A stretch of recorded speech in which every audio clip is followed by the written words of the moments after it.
you all know that the first tiger that Jim Corbett shot was the man-eating tiger of Champawat, who had created a record in the number of human lives that it had claimed. You know, first became an established man-eater in Nepal, and then the Nepalese army chased it across the Sharda River to India, where it made its inroads into the then Almora district, which is now Champawat district.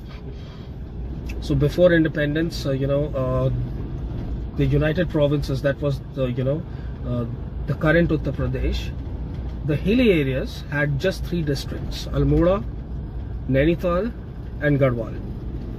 So the districts of Almora, Bageshwar, Pithoragarh and Champawat, the entire region used to be Almora district then. So the Nepalese army had chased it over to India, to Almora district. But before they did, it had already claimed approximately 300 to 400 people or lives, and it continued to do so here in India. It killed in excess of 300 or 400 people. So Jim Corbett said that he didn't have any experience of man-eating hunting before hunting the man-eating tigress of Champawat. Just let them pass. There's a big vehicle that's coming behind us, so we are going to let it pass.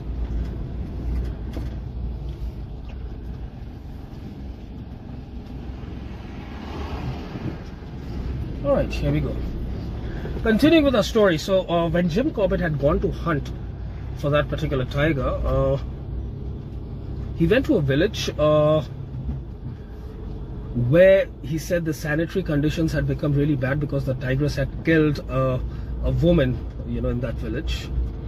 So from that day onwards, no one actually had the courage of even getting out of the courtyard, and that is why the sanitary conditions were really bad. So there was a room that was given for the disposal of Jim Corbett and his friends. So after seeing them off, he said that I'm going to actually look for the tiger and spend the night on the road, which people thought was suicidal. But then that's how Jim Corbett wanted it to be. So he had no experience then of man-eating tigers. So it was a very quiet road that actually meandered over the shoulder of the hill where the tigress had actually killed that particular woman. So Jim Corbett actually said that, I wanted to wait there and spend the night on the road. Till the time it was quiet, Jim Corbett was fairly okay with it. But then a sudden gush of wind started blowing, and the trees, which had dry leaves then, they started making a lot of noise. That's when Jim Corbett mentions that, he was really scared. And he mentioned it in his book that it seemed as if hundreds of tigers were advancing towards him. So that's one instance of fear, when we talk about fear in jungle, that Jim Corbett mentions himself in the chapter The Man-Eating Tigress of Champawat, or the Champawat Man-Eater. The second instance that he's mentioned that I remember is when he shot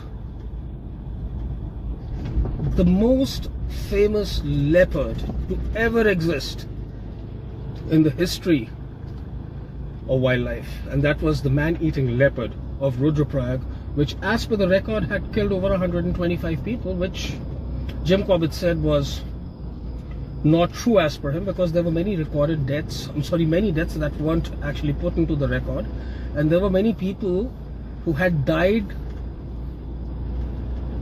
few days after the attack, so they couldn't survive the attack and they succumbed to the injuries, and that was also not recorded as a kill done by the man-eater. So as per Jim Corbett, it had killed more people than the books or the records show. So one fine day, that particular leopard had killed a cow on the banks of the Alaknanda River near Rudraprayag, and Jim Corbett thought that he's going to sit by the bank of the river and take shelter of a big rock that was jutting out right at the bank, and it was exactly in front of that rock that the carcass of that cow actually lay. So Jim Corbett said that my hearing power was tremendous, and I thought that if I take shelter under that rock with the cow right in front of me, I would get an opportunity to hear the leopard walk on dry leaves if it approaches the cow.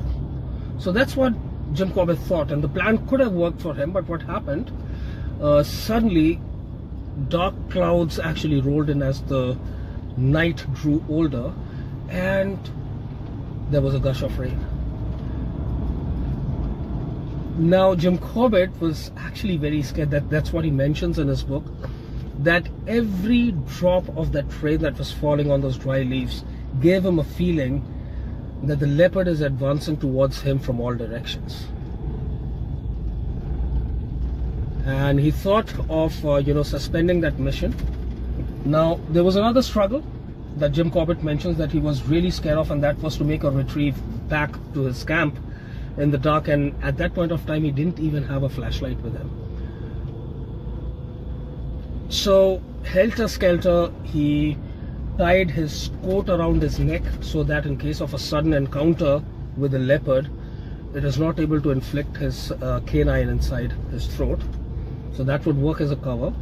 The gun was of no use in that retrieve, so he kept the gun aside beside him, and he took out his knife that he called an Afridi knife that he bought from Calcutta, I guess. And he mentions about that knife that it had been used for a murder that he later on purchased from Calcutta. So with the knife in his hand and his coat tied around his neck, Jim Corbett made a retrieve to his camp, and that was really scary. And when he reached his camp, and the next morning when he actually went out to see where if the cow had been eaten by the leopard, he saw that on his footmarks were the pug marks of the leopard. So the leopard had actually chased him to his camp. So these are, guys, two instances of what fear can be. And whether it is good or not, well, I totally leave it up to you to decide whether it's good or not when you're out in the jungle. I mean, I like to have or keep that fear because it helps me take precautionary measures.